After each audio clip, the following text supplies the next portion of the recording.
네, 제가 최근에 읽었던 한 책에서 목사님이 했던 질문입니다. 당신은 이 세상을 살아가는 가운데 물질적인 축복을 누리면서 살고 싶습니까? 아니면 하늘의 신령한 복을 누리면서 살고 싶습니까? 참 고민이 되는 질문인 것 같습니다. 물질적인 축복 아니면 하늘의 신령한 축복. 예수님을 믿는 우리들에게 이런 질문을 한다면 우리는 어떤 대답을 해야 될까요? 저는 이렇게 대답할 것 같습니다. 살아서는 물질적인 축복을 누리고 싶고 죽어서는 하늘의 신령한 축복을 누리고 싶습니다. 이것이 우리의 솔직한 대답 아닐까요? 물론 저는 구원이라는 하늘의 신령한 축복이 훨씬 더 중요하다는 것을 알고 있지만 우리가 이 땅에서 이왕 사는 거, 이 땅에서도 물질적인 축복을 누리면서 살아가길 원합니다. 이것이 우리의 솔직한 고백이 아닐까라는 고민에서 오늘 말씀을 준비하게 되었습니다. 인간은 무엇인가? 인간은 무엇을 위해 사는가? 이 질문은 세상이 시작되고 나서 아주 오래된 인간의 본질적인 질문일 것입니다. 인간은 왜 사는가? 어떻게 보면 참 유치하기도 한 질문이지만 또 어떻게 보면 참 심오하고 철학적인 질문이기도 합니다. 그런데 성경은 인간은 왜 사는가? 이런 철학적인 질문에 대해서 성경은 굉장히 심플하게 대답하고 있습니다. 인간은 왜 삽니까? 하나님을 위해 삽니다. 이것이 하나님을 믿는 우리들의 고백이고 우리들의 부르심입니다. 그러니까 웨스트민스터 신앙고백 소요리 문답을 보면 제일 첫 번째 질문이 이것입니다. 사람의 제일 되는 목적이 무엇입니까? 사람의 제일 되는 목적은 하나님을 영화롭게 하고 하나님을 영원토록 즐거워하는 것입니다. 아멘. 인간은 무엇을 위해 삽니까? 성도로 부름받은 우리는 하나님을 위해 사는 하나님의 사람들입니다. 이 고백이 하나님의 사람들, 이 고백이 오늘 본문이 말하고 있는 핵심이라고 저는 생각합니다. 이 사도 바울은 신약 성경에서 총 13편의 서신서를 썼습니다. 그 중에서 10편은 교회 공동체에 보낸 편지였고 나머지 3편은 개인에게 보낸 편지였습니다. 그것이 개인에게 보낸 편지가 디모데전서, 디모데후서, 디도서였습니다. 이것을 목회서신이라고 하는데요. 그 중에서도 디모데후서는 다른 서신서들과 다르게 글자 하나하나에 사도 바울의 어떤 비장함이 담겨있는 편지입니다.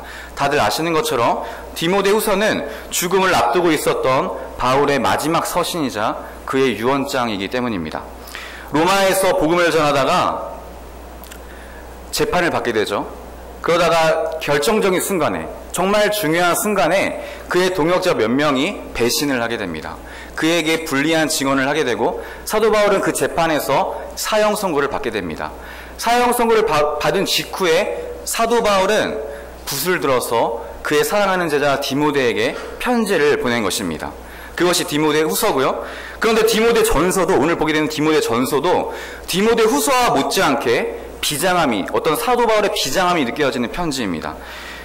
교회 외적으로는 그 로마 제국의 강력한 핍박을 받고 있었고 교회 내적으로는 세상에 끊임없는 신화와 족보를 따르는 사람들, 아데미 신상을 따르는 사람들, 그리고 가장 그 디모데를 힘들게 했던 에베소 교회 내 안에 있었던 거짓 교사들의 거짓된 가르침, 그 모든 것들을 디모데는 홀로 감당해야 했습니다.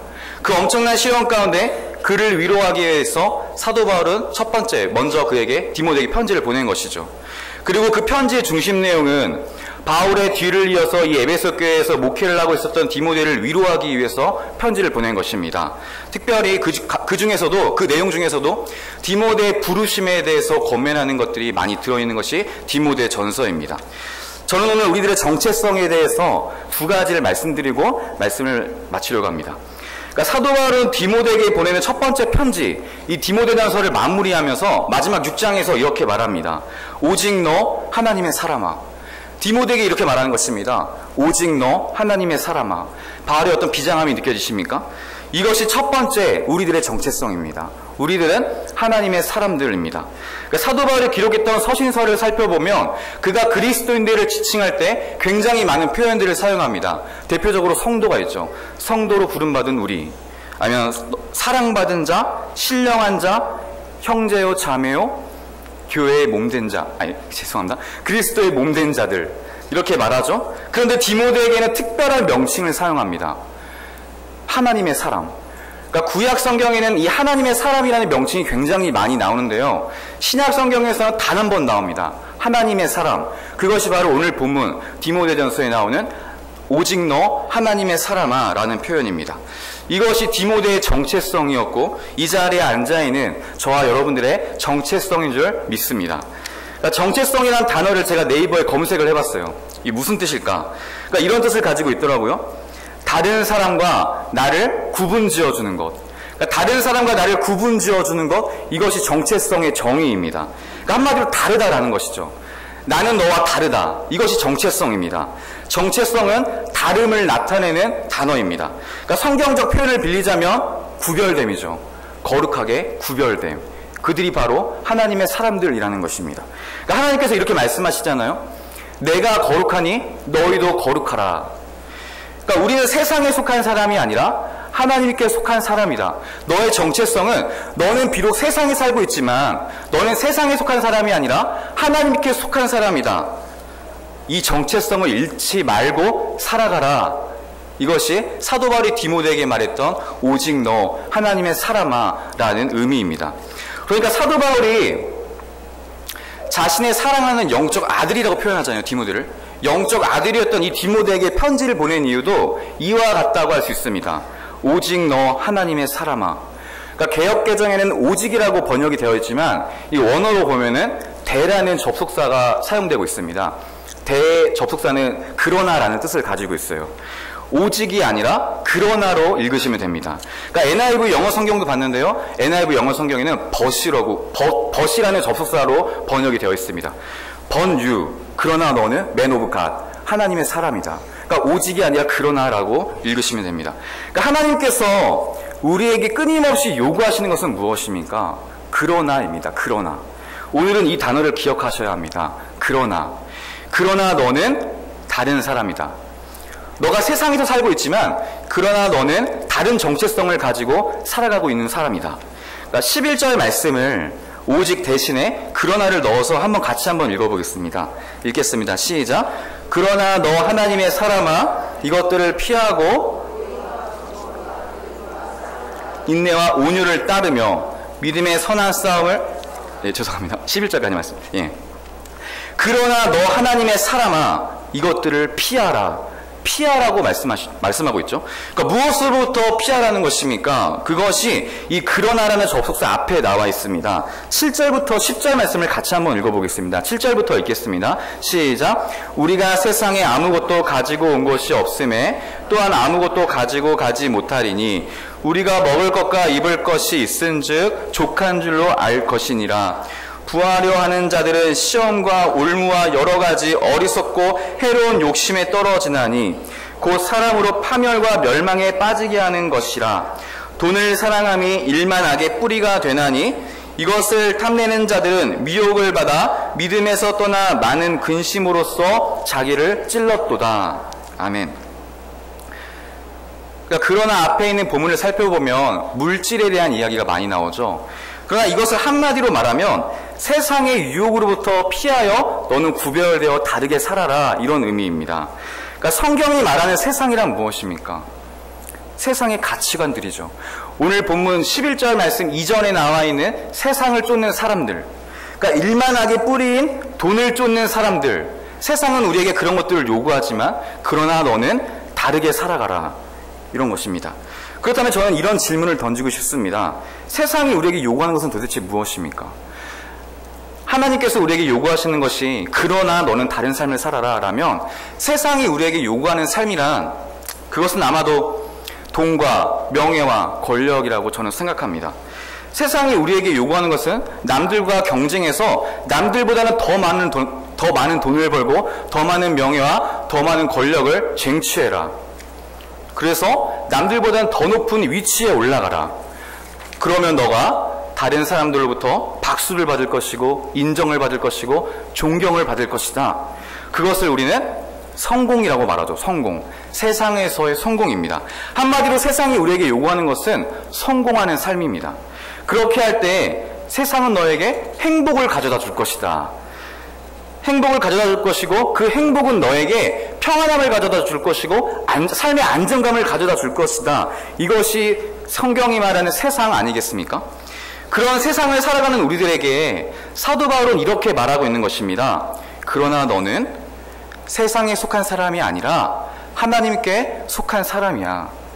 그러므로 너는 정체성을 잃지 말고 다른 삶을 살아가. 이렇게 사도 바울은 디모데에게 권면하고 있는 것입니다. 그러니까 성경 어디를 봐도, 특별히 이 신약 성경만큼은 정말 어디를 봐도 예수 믿으면 세상에서 성공합니다, 그런 거에 대해서 말하는 구절이 단 한 구절도 없습니다. 오히려 오히려 성경은 너가 복음을 위해 고난을 받으라고 말하죠. 하나님께서 우리에게 원하시는 것은 너가 예수를 믿고 세상에서 성공하는 삶이 아닙니다. 하나님께서 우리에게 원하시는 것은 그러나입니다. 그러나 너는 세상과 다른 삶을 살아라. 이렇게 말씀하고 계십니다. 돈을 사랑함이 일만 악의 뿌리가 되나니. 돈을 벌지 말라는 말이 아닙니다. 우리가 살아가는 가운데 돈이 필요 없다는 말이 아닙니다. 돈이면 뭐든지 할 수 있는, 돈이면 최고인 이 자본주의 세상 가운데 이것들을 쫓지 말고, 이것들을 하나님보다 사랑하지 말고, 사도 바울이 디모데에게 하고 싶었던 말은 한마디로 이 세상과 다른 삶을 살아라, 이것입니다. 그래서 이어지는 말씀이 12절 말씀입니다. 12절 말씀 같이 한번 읽어보겠습니다. 시작. 믿음의 선한 싸움을 싸우라, 영생을 취하라. 하였고 많은 증인 앞에서 선한 증언을 하였도다. 아멘. 믿음의 선한 싸움을 싸우라. 이것이 제가 준비한 우리들의 두 번째 정체성입니다. 우리들의 첫 번째 정체성이 너는 세상과 다른 하나님의 사람이라면, 우리들의 두 번째 정체성은 하나님의 사람이기에 믿음의 선한 싸움을 싸우는 사람들입니다. 세상의 가치관에 함께 가지 말고 오히려 그것들을 거스르고 피 흘려 싸우라. 저는 여기에 성도로 부름받은 우리들의 가치가 있다고 생각합니다. 성도로 부름받은 우리들의 가치는 남들과 다름없이, 세상 사람들과 다름없이 세상에서 성공할 때, 예수 믿고 세상에서 성공할 때 성도의 가치가 있는 것이 아니라 오히려 이것들을 멀리하고 피 흘려 싸울 때, 그때 성도로 부름받은 하나님의 사람들의 가치가 있다고 저는 생각합니다. 심지어 사도 바울은 빌립보 교회에 편지를 보내면서 이렇게 말합니다.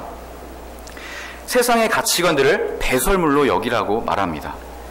너가 예수를 믿기 전에는 너가 여전히 세상 사람들과 변함없이, 다를 바 없이 세상의 가치관들을, 돈과 명예와 권력을 추구하며 살아왔지만, 너가 예수를 믿고 난 뒤에는 너가 지금까지 추구했던 돈과 명예와 권력, 세상의 가치관들을 배설물로 여기고 새로운 표대를 향하여 나아가라. 여기서 표대가 의미하는 것은 무엇입니까? 예수 그리스도입니다. 세상의 가치관들을 배설물로 여기고 너는 오직 예수 그리스도만을 바라보고 나아가라, 달려가라. 이렇게 사도 바울은 빌립보 교회 성도들에게 편지를 보냅니다. 그러나 이러한 삶이 어려운 것은, 세상의 가치관들을 뒤로하고 오직 예수 그리스도만 바라보는 삶, 이런 삶이 우리에게 어려운 것은 역시나 세상의 유혹이 달콤하기 때문입니다. 우리의 눈으로 볼 때 세상은 절대로 악해 보이지 않습니다.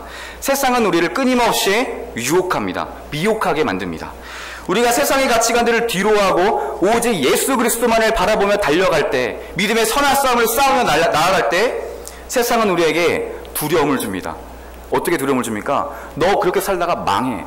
너 그렇게 살다가 망할 거야. 세상의 가치관들을 뒤로하지 않고 오직 예수만 바라보며 살다가는 너 망할 거야. 예수 믿는 것은 좋은데, 너 하나님 믿어. 하나님 믿는 것은 좋은데 너만 그렇게 유별나게 신앙생활 하지 마. 적당히 타협하면서 해. 하나님 믿으면서 세상의 것들도 적당히 쫓으면서 살아가. 괜찮아. 너의 장래를 생각하고, 너는 괜찮다 싶지만 너의 자녀들을 생각해. 너의 자녀들의 장래를 생각해. 어떻게 예수만 바라보고 살아가. 세상은 우리에게 불안함을 주죠. 불안함, 두려움.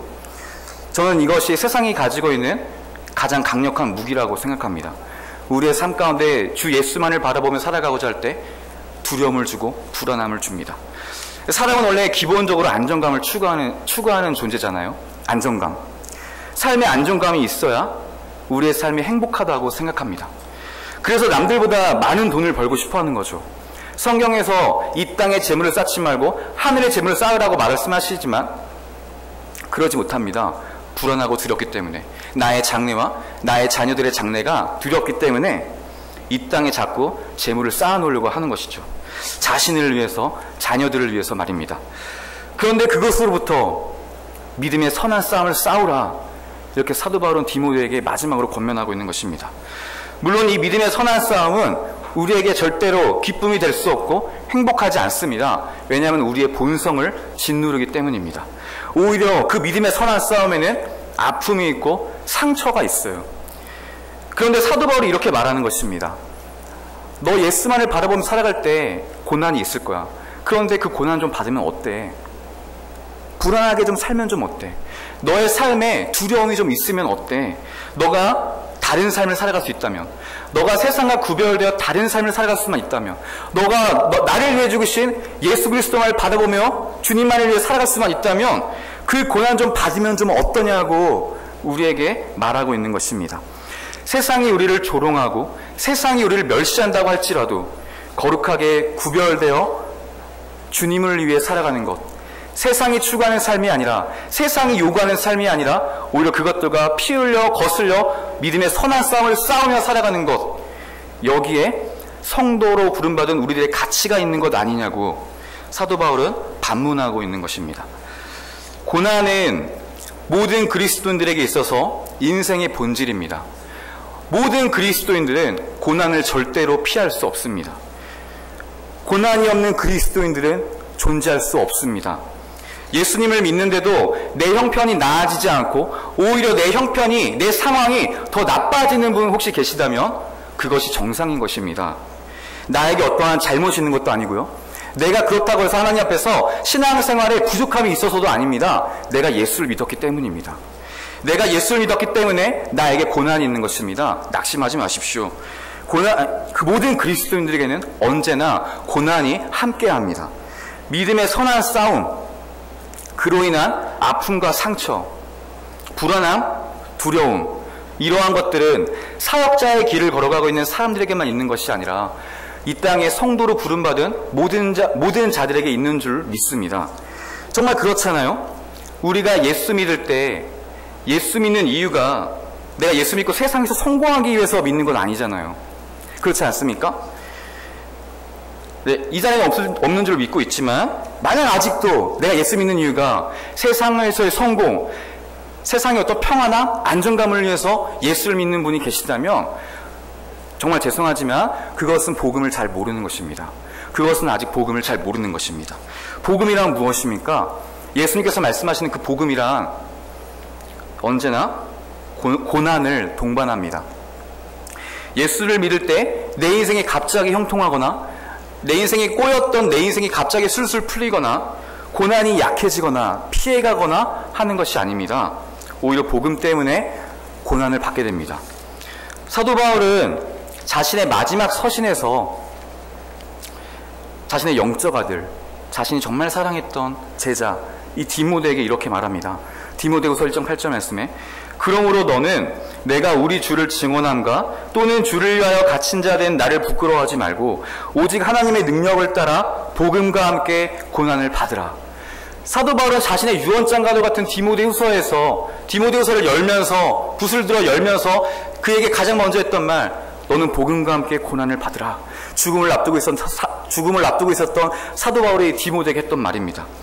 복음 때문에 고난을 받지만 우리가 보고 들은 진리 때문에 우리는 절대로 이 고난의 길을 포기할 수 없는 사람들입니다. 우리가 보고 들은 진리를 믿기 때문이죠. 하나님의 사람들은, 이 땅에 하나님의 사람들로 부름받은 성도는 복음을 위하여 기꺼이 고난을 받는 사람들입니다. 이것이 제가 아까 말씀드린 우리들의 두 번째 정체성입니다. 하나님의 사람들의 첫 번째 정체성이라면 믿음의 선한 싸움, 고난을 기꺼이 받는 사람들, 그것이 우리들의 두 번째 정체성입니다. 그런데 이때 우리는 고난 때문에 짓눌리거나 약해지지 않습니다. 오히려 복음은 고난을 견디게 하는 힘이 있습니다. 그리고 마침내 복음은 그 고난을 이겨내게 됩니다. 이것이 복음의 역설이라고 합니다. 복음의 역설이에요. 복음 때문에 우리가 고난을 받지만 복음 때문에 우리는 그 고난을 승리하게 됩니다. 이것이 복음의 역설이에요. 예수님께서 이 땅에 오셨을 때 이렇게 말씀하시죠. 산상수훈 말씀하시면서 나로 말미암아 너희를 욕하고 박해하고 거짓으로 너희를 거슬러 모든 악한 말을 할 때에는 너희에게 복이 있나니. 나로 말미암아 너희가 박해를 받을 때는 예수님께서 이렇게 말씀하십니다. 너희에게 복이 있다고. 성경이 말하는 복이란 무엇입니까? 예수 믿고 세상에서 성공하는 것이 성경이 말하는 복이 아닙니다. 성경이 말하는 복이란 예수 때문에 받는 고난이 우리에게 복이 되는 것입니다. 내가 예수를 믿기 때문에, 예수의 이름 때문에 세상으로부터 박해를 받는 것, 그것이 우리에게 복입니다. 그 다음 구절에서 이렇게 예수님 말씀하십니다. 기뻐하고 즐거워하라. 하늘에서 너희의 상이 큼이라. 제가 이 말씀을 11절, 12절 말씀 다시 한번 연속해서 읽어보겠습니다. 나로 말미암아 너희를 욕하고 박해하고 거짓으로 너희를 거슬러 모든 악한 말을 할 때에는 너희에게 복이 있나니. 기뻐하고 즐거워하라. 하늘에서 너희의 상이 큼이라. 아멘. 그러니까 성경은 언제나 우리에게 고난을 이야기하면서 그 뒤에 반드시 기쁨을 이야기합니다. 고난이 있는데 어떻게 우리가 기쁠 수 있습니까? 복음의 역설입니다. 그런데 정말 그렇지 않습니까? 우리는 삶을 통해 이 복음의 역설을 경험합니다. 눈물이 있고 슬픔이 있고 아픔이 있는 이 상함이 있음에도 너무나 신기하게도 우리의 마음 가운데 평안함이 있지 않습니까? 왜 그렇습니까? 예수로부터 말미암는 복음의 역설 때문입니다. 고난이 우리에게 어떤 의미인지 하나님의 사람들은 그 고난의 의미를 잘 알고 있는 사람들이기 때문에 우리는 그것을 기쁘게 받아들일 수 있는 것입니다. 우리의 삶이 고난이 찾아올 때 이 복음의 역설을 꼭 기억하셨으면 좋겠습니다. 우리는 복음을 아는 사람들이기 때문에 그 고난 가운데서도 기뻐할 수 있습니다. 신앙생활의 핵심을 놓치지 마시길 바랍니다. 신앙생활의 핵심은 고난 가운데 누리는 기쁨과 감사입니다. 네, 말씀을 맺습니다. 마지막으로 저는 하나님의 사람이란 어떠한 사람인가 저의 생각을 짧게 나누고 마치려고 합니다. 하나님의 사람들에는 어떤 사람들입니까? 질그릇처럼 약하고 보잘것없는 사람들입니다. 그래서 하나님의 크신 계획을 모르기에 눈앞에 보이는 작은 고난에 쉽게 무너지는 사람들입니다. 그들이 바로 이 땅의 성도로 부름받은 우리들입니다. 그러나 그런 우리들에게 이 세상의 어떤 호칭보다도 위대하고 감격스러운 호칭이 있습니다. 존귀하고 영광스러운 이름, 그것이 바로 하나님의 사람들이라는 호칭입니다. 우리는 존귀하고 영광스러운 하나님의 사람들입니다. 이것이 우리의 정체성입니다. 하나님의 사람이란 무엇입니까? 세상과 다르게 거룩하게 구별된 사람들입니다. 세상과 다르게 살아가는 사람들입니다. 복음을 부끄러워하지 않고 오히려 하나님의 능력으로 사는 사람들, 복음을 알기에 고난 가운데서도 슬퍼하지 않고 기뻐하고 감사할 줄 아는 사람들, 바로 여기에 성도로 부름받은 우리들의 존재가 있는 것이고 성도로 부름받은 우리들의 가치가 있는 것입니다. 이런 것이 오늘 사도 바울이 디모데에게 하고자 했던 그러나 너 하나님의 사람아, 그러나 너는 하나님의 사람이다 라는 의미가 아닐까요? 제가 처음 했던 말을 기억하실 것입니다. 인간은 무엇을 위해 사는가? 세상 사람들은, 세상의 가치관들은 이 질문에 이렇게 대답할 것입니다. 인간은 왜 삽니까? 나 자신을 위해 살아갑니다. 나의 소소한 행복을 위해 살아갑니다. 소소한 행복도 결국 자기 자신을 위해 살아가는 것이죠. 그렇게 말하겠지만 하나님의 사람들은 완전히 다른 대답을 하는 사람들입니다. 인간은 무엇을 위해 사는가? 하나님을 위하여 삽니다. 아멘 이라고 화답할 수 있는 사람들입니다. 이 정체성을 잃지 마시고 살아가시길 바랍니다. 네, 12절 말씀을 다시 한번 같이 한번 읽어보겠습니다. 12절 말씀 같이 읽겠습니다. 시작. 믿음의 선한 싸움을 싸우라.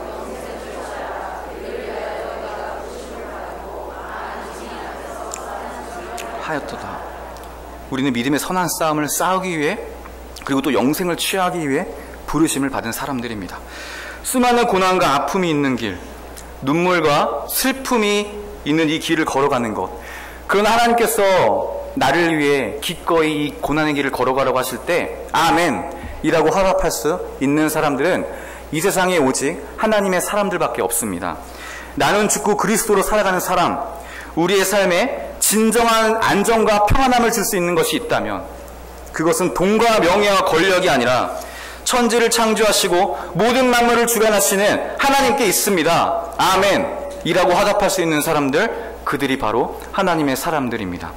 그런 의미에서 저는 마지막으로 이 말을 하고 싶습니다. 14절 말씀 같이 한번 읽어보겠습니다. 읽겠습니다. 시작.